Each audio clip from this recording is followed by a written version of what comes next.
Hi friend, जय जगन्नाथ। बहुत दिन पर मुझे ब्लॉग बनाऊँगी। मुझे घरे ना मु भुवनेश्वर आसली गोटे मस है। गोटे रूम्रे थी से रूम मत आमको भल लगे तो अलग गोटे रूम नहीं।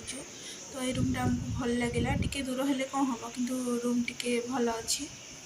देखो ये जिन सब गदा है के साई सुतर कर रखू से भावुँ आम जड़े दी जन नुहे 5 जन रो5 जनकर जिनस अच्छी पुणी आउ कि जिन आसनी अधा जनकर से सब जानी से जिन सब आउ जहाँ अच्छी बाकी सब आने।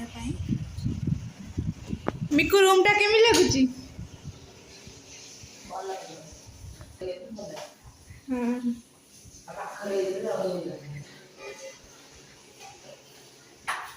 कहला रूमटा सजा दूसरी तू जा कौन करदेबू भोक कला खाइबू आम एपटे आसी भाविली कौन करी तो टमाटर था भाजी देती एपटे अटा चकली अच्छी अटा चकली खाई आम दीज मिसिकी दीज अच्छे थुआई टमाटर भाजुची पखाड़ खाई बोली एपटे कंसार पखाड़ बाढ़ी आइली आउपटे आलू भाजी देती टमाटर पियाज भी भाजी देती चकड़ी खाइले भल लगे आउ तो किसी भाईना बाधी लाई जबर तो कौन गोटे कर खाईदे कथा आड़िकी नहीं आसली भोक कलानी जाऊँगी खाइबी ओदा होता आपने देखिथे बाबारे रूमटा सजाड़ा के समय मत लगे छाड़ काली तुमको निश्चय देखी नेक्स्ट वीडियो रे।